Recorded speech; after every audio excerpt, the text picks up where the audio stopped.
Ito ang Hardin ng Panalangin kasama si Pastor Dave de Guzman.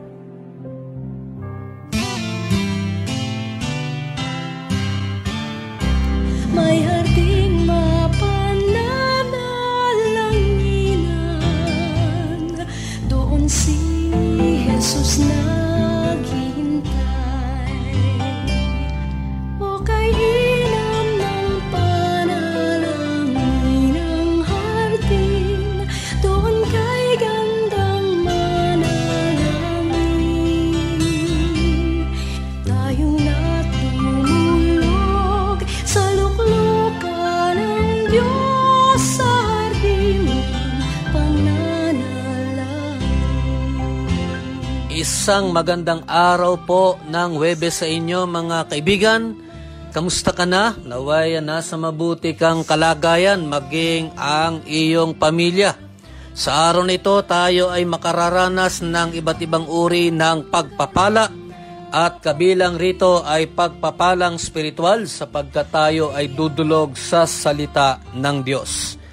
Hindi pa rin tayo ligtas sa mga hamon ng buhay na maaring ipahintulot ng ating Panginoon.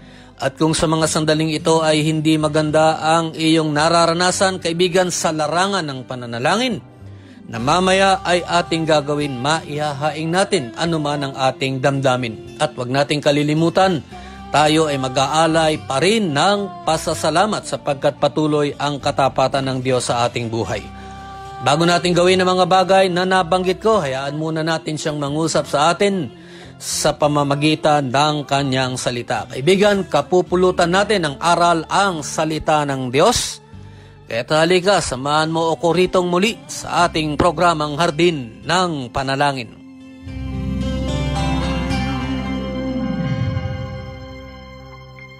Sa araw nito ay isang napakagandang paalala patungkol sa kasal.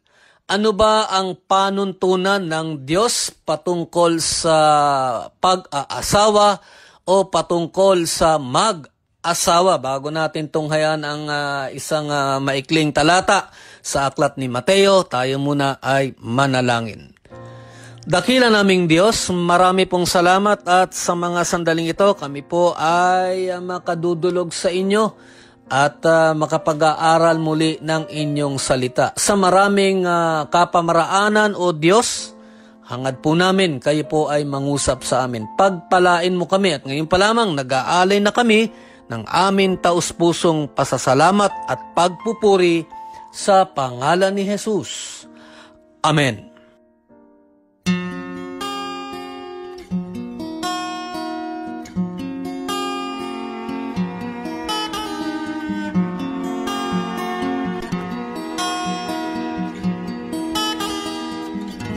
Sa paraiso ng Eden, unang nakamtan ang mayamang pagbuhos, biyayang di asang.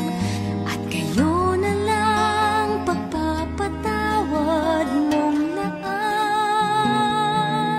sa hubad na kasalanan ni Adan.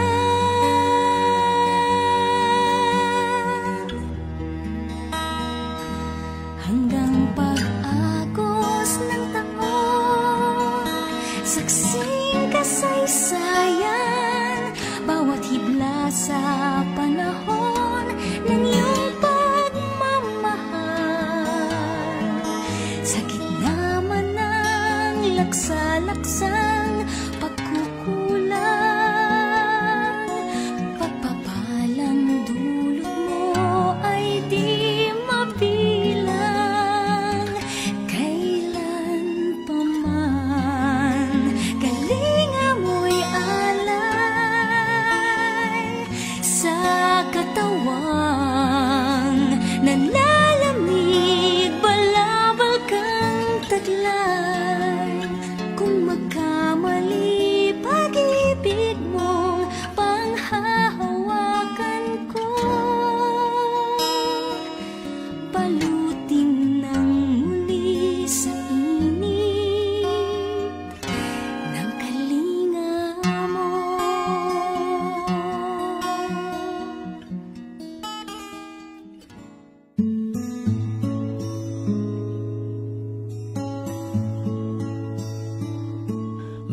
Marriage, God's Way. Ito po ang tema na aking napili para sa ating pag-aaral o paalala para sa atin sa araw na ito. At ito po ay nabanggit ko nga kanina, isang paalala patungkol sa panuntunan ng ating Panginoon, patungkol sa pag-aasawa o kaya ay sa mag-asawa.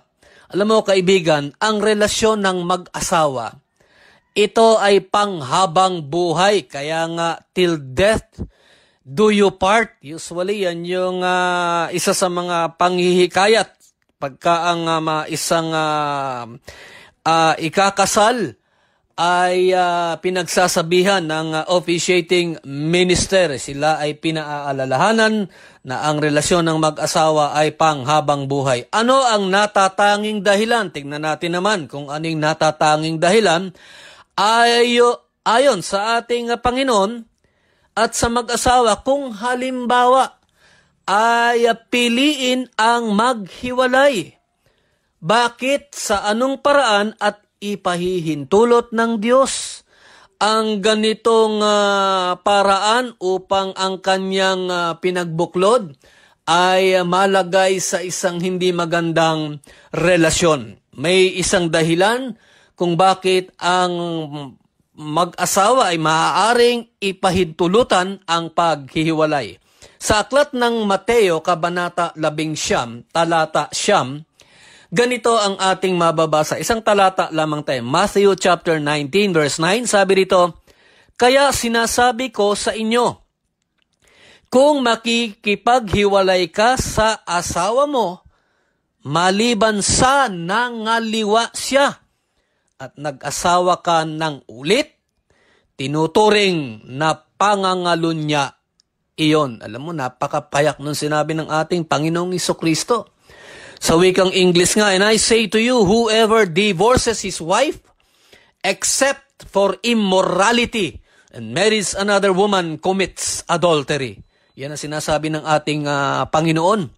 Alam mo kaibigan, ang kabuoang 30 talata dito sa Kabanata 19, chapter 19 sa aklat ni Mateo, ito ay may mga tema patungkol sa katuruan, patungkol sa divorce. Pagka nakita mo yung title ng chapter 19 sa aklat ni Mateo, it is all about teaching concerning divorce. Ito ay isa lamang doon kasi 30 verses ngayon, pero yung first 12 verses, it is about a teaching concerning divorce. At yung mga ibang talata naman ay napakaganda rin. Yung 13 to 15, ito ay isang napakagandang salaysay sa pagpapala o the Lord Jesus Christ blessing children.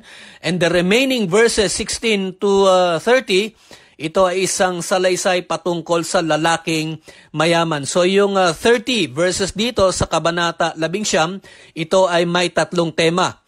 Dito sa unang bahagi, yung verses 1 to 12, ay bahagi, ito ay yung ating binasa. And it is about divorce. Sinabi rin ni Jesus sa the same chapter 19, pag binasa mo naman yung verse 6. So sabi niya, kung sino man ang pinagsama ng Diyos, ay hindi pwedeng paghiwalayin ng kahit sino. Alam mo kaibigan, ang patungkol sa pakikipaghiwalay, dahil sa pangangalunya, ito yung napaka dahilan, Dahil sa pangangalunya, ito ay ipinahintulot. It was allowed sa batas ni Moises. Tandaan natin, ito ay hindi isang utos. Moses did not command for divorce, but because of the hardness of people's heart, he allowed it. Ulitin ko po yun. Moses did not command for divorce, but because of the hardness of people's heart, he allowed it. The permission was but a limitation on remarriage in the event of a separation. Yun nga sinasabi ni Kristo at nag-asawa kang ulit, tinuturing na pangangalunya yun. Alam mo kaibigan, usually kasi sa ibang bansa, ang divorce ito ay isang batas. Kaya kung ikaw ay halimbawa, diborsyado ka, di ba, maayos ang iyong paghihiwalay and meron kang certificate of divorce, it was allowed in other countries. Alam mo, kaya lang dito sa ating bansa, hindi batas ang diborsyo. Ang talata na ating binasa, ito ay sinabi ni Jesus hango sa aklat ng Deuteronomy chapter 24, yung verses 1 to 4. At ito ay tugon ng ating Panginoon sa mga Pariseo. Kasi alam mo yung mga Pariseo at that time, mahilig nilang subukin ang ating Panginoon sa maraming kadahilanan, at ang punot dulo ng kanilang pagsubok ay upang siya ay patayin lamang at mahuli sa kanyang bibig. Upang siya ay kanilang subukin, at dahil na rin, alam mo yung mga Pariseo, dahil na rin mali ang pagkaunawa ng mga Pariseo o ng mga pinunong ito ang sinulat ni Moises. Kaya nga, dahilan naman upang malinaw itong ipaliwanag ni Jesus sa kanyang mga kaharap na mga pinuno ng Jerusalem. Alam mo kasi yung mga Pariseo at yung mga ibang Hudyo ay gusto nilang makipaghiwalay sa kanilang mga asawang babae. They wanted to divorce their wives even on lesser shortcomings. Alam mo yung mga Hudyo nung araw, ay ito hindi natin mababasa sa Biblia. Kaya lamang, ang kanilang mga reasons for divorcing their wives ay halimbawa, bigyan lamang kita ng siguro 3 lang. Halimbawa, yung itlog na niluluto ng asawang babae ay nasunog. Yun ay parang enough ground na para dun sa kanyang asawang lalaki na siya ay hiwalayan. Nasunog lang ang itlog for whatever reason. At kung minsan, yung halimbawa naman, yung asawang babae, halimbawa naman siya ay nagpapakita ng kawalang paggalang sa kanyang mother-in-law, pwede mong idiborsyo yung iyong asawang babae. O kaya, ito ay isang nakakalungkot at nakakatawa. Halimbawa, yung asawa mong babae, hindi naman marunong mag-observe ng proper hygiene. Kumbaga sa hindi maayos, hindi malinis kanyang pangangatawan, ay pwede mong hiwalayan ang iyong asawang babae. And these are just examples of the reasons why the Jews at the time, they wanted or they justify divorcing their respective wives. Malinaw na ang dahilan lamang ng ating Panginoon ay immoralidad, pangangalo niya, adultery. Layo ng Diyos, kaibigan, ang manatiling tapat ang mag-asawa sa isa't isa.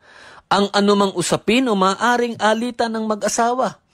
Alam mo yon, ito ay maaring magkaroon ng lunas kung may kababaang loob na ipapakita ang sinuman sa kanila. Yun ang nais ng ating Panginoon. Nang sabihin ni Jesus, hindi pwedeng paghiwalayin ng kahit sino. Paliwanag niya ay kahit ano pang dahilan, liban sa immoralidad. Kaibigan, ang pinag-isa ng Diyos ay kanyang layon. Sa kanila na kung saan ito ay kaloob ng Diyos para sa dalawang nagmamahalan. Alam mo, hindi rin naman utos ang mag-asawa ka. Wala naman tayong makikitang command sa Biblia na you should marry. Di ba? Wala. Ang utos at mga panuntunan sa salita ng Diyos ay para sa mag-asawa na. Jesus did not command marriage. Hindi na sinabing, sige, lahat kayo, mag-asawa kayo, ito ay aking utos. Pero kung ito ay ipinagkaloob sa atin, paliwanag sa salita ng Diyos, panatilihin ang pagsasama, huwag isipin ang paghihiwalay. Kaibigan, alam mo, ang Diyos ang may akda ng kasal. The Lord God is the author of marriage. Paano mo masasabi na ang marriage mo is a failure? Kung halimbawa ay ganyan ang pananaw mo, ako ay kinasal dahil sa hirap ng buhay, dahil hindi maganda ang aming pakikitungo sa isa't isa, maghihiwalay na kami. Ang kasal namin is a failure. Hindi, kaibigan, hindi tama yung ganong pananaw. Kung ganito ang mangyari, sabihin mo na ikaw ang nagkulang, hindi yung marriage. Tayo ang may kasalanan sa kabiguan nating mapanatili ang ating relasyon bilang mag-asawa. Tayo ay pinaaalalahanan na pahalagahan natin ang pinagbuklod ng Diyos. Iyan ang paliwanag. Kaibigan, alam mo, maraming paraan upang malugod sa atin ng Diyos bilang mag-asawa. At una na rito ay katapatan. Alam mo, marami ang naghihiwalay sa kung ano-anong dahilan lamang at maaring walang malinaw na kasunduan ng paghihiwalay. Alam mo, ang iba ay nag-aasawang muli. Kaibigan, tandaan natin, hindi nabago ang nais at panuntunan ng Diyos anuman ang pananaw ng tao sa pinagsama ng Panginoon. Ano ang ating ikakatwiran sa Kanya? Halimbawa, assuming, ano ang ating maikakatwiran sa Kanya kung ito ay baguhin o hindi natin sundin? Yung tayo ay maging tapat sa isa't isa, magkakaroon tayo ng suliranin. Kaya nga alam mo, ang kapahintulutan ng Panginoon Diyos sa mga kaso ng mga naghihiwalay, ito ay kung sa pangangalo niya lamang. Yan ang sinasabi sa salita ng Diyos. Ano ang ating maidadahilan? Kung halimbawa ito ay baguhin natin, wala kang maidadahilan. Ano man ang pananaw mo. Katapatan, kaibigan, at pagpapakita sa maraming paraan ng ating tunay na pag-ibig sa ating mga asawa. Kaya nga sabi nga nung ministro, pagka kinakasal ka, maging yung pare, sa hirap man o ginhawa. Kaibigan, ang pagtalima ay daan ng pagpapala. Kaya nga sabi nga, till death do you part. Kung ano ang pinagsama ng Diyos, hindi dapat paghiwalayin ng kahit na sino. Kaibigan, panatilihin natin ang katapatan sa ating mga mahal sa buhay.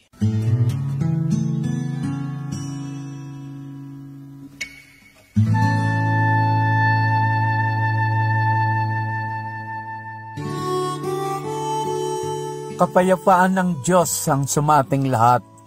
Pastor Melchor Magsinofo, at sa araw na ito, sama-sama po tayong idulog sa Panginoon sa pamagitan ng pananalangin ang ating pong mga persons deprived of liberty, ganoon din po ang mga hospital at hospital workers. Tayo po ay manalangin. Aming Diyos, aming Ama na pinakamakapangyarihan sa lahat, kayo po na lumikha ng langit at lupa at nagligtas sa amin sa lahat ng gawa ng masama. Ama, purihin at dakilain ang banal mong pangalan sa mabiyayang araw na ito na kaloob mo po sa amin.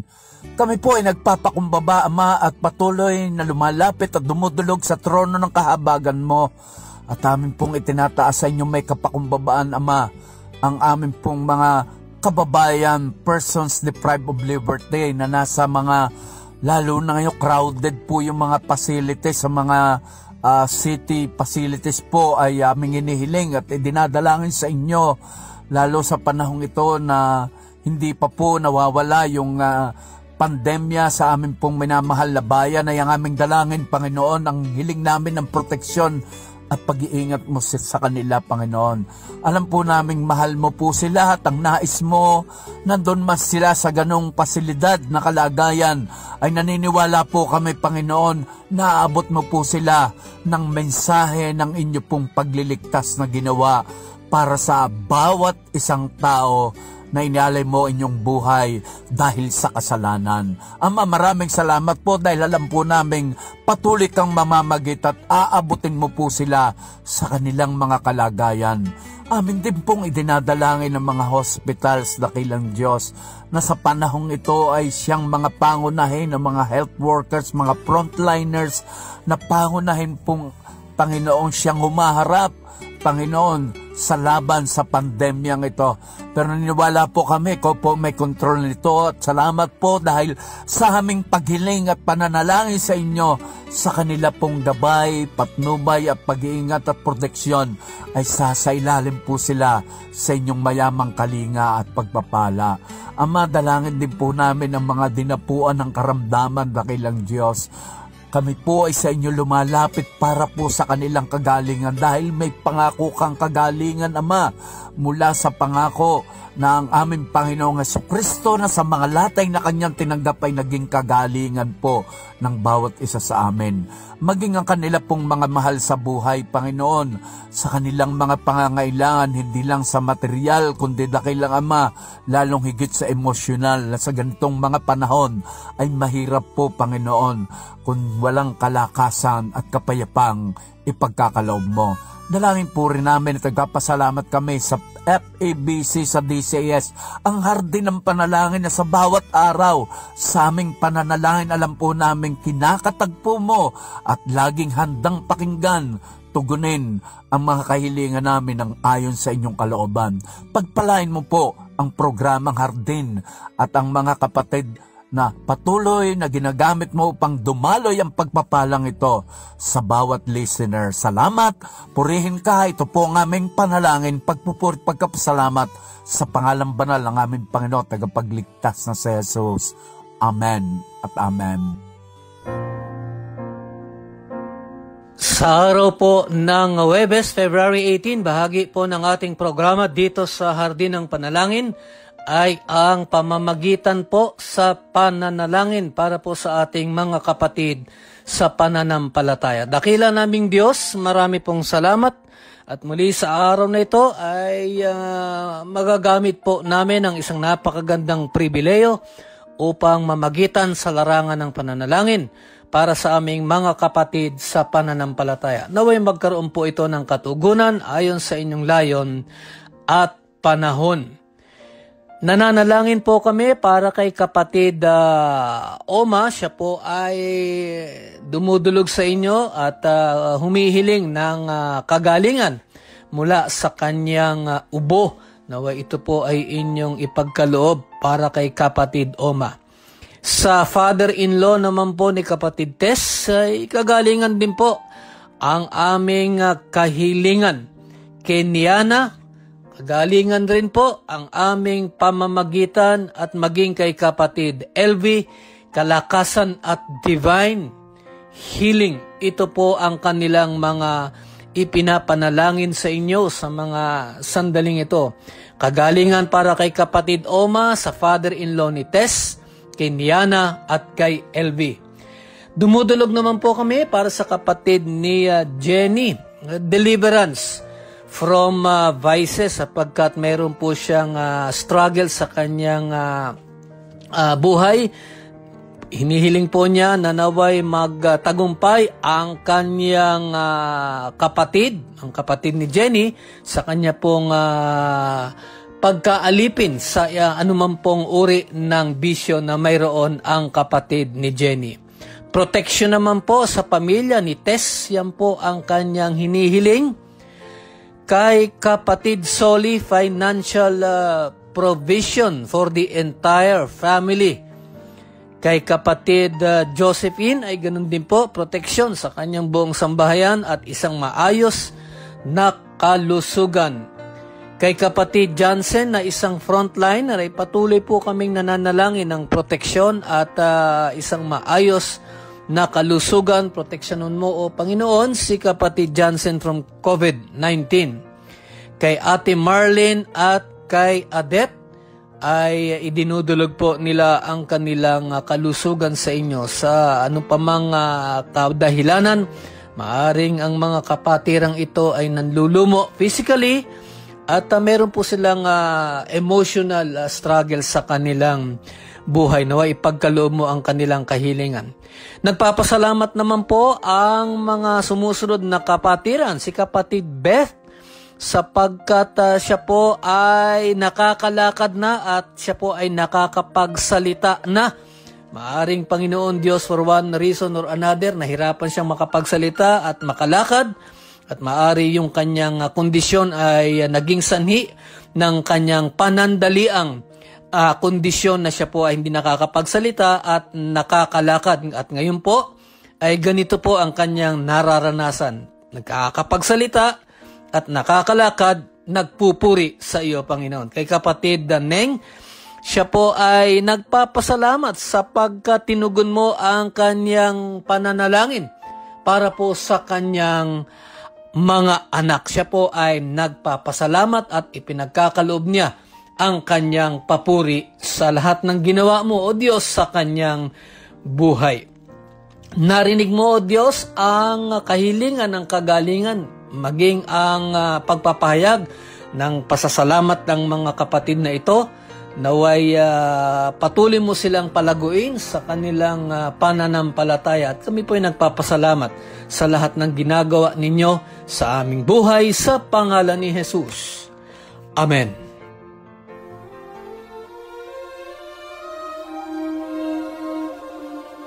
Tunay nga na tayo ay napaalalahanan mula sa salita ng Diyos patungkol sa panuntunan para sa mag-asawa. Tayo ngayon ay manalangin. Dakila naming Diyos, marami pong salamat at muli kami po ay inyong napaalalahanan sapagkat lagana, Panginoon Diyos, ang mga mag-asawa na naghihiwalay sa ano pa mang kadahilanan at isa na nga rito ay ang pagiging hindi tapat ng isa sa kanila.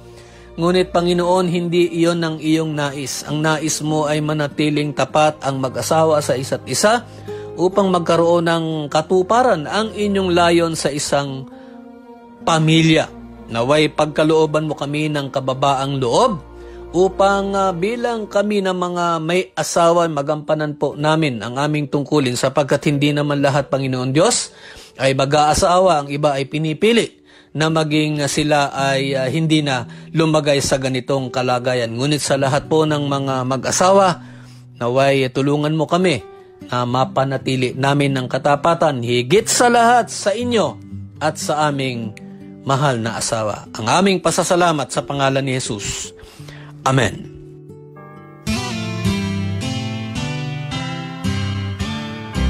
May harding mapananalangin. Kaibigan, bukas ako ay muli nag-aanyaya sa iyo upang ako ay iyong samahan dito sa ating programang Hardin ng Panalangin. Maganda ang aral at paalala kahit bukas naanyayahan kita na ako ay iyong samahan dito sa ating programang Hardin ng Panalangin. Tandaan mo, huwag mong kalilimutan, simulan mo ang araw sa panalangin puspos at ito ay magtatapos na pinupuri mo ang Panginoong Diyos. Ako po, si Pastor Dave de Guzman.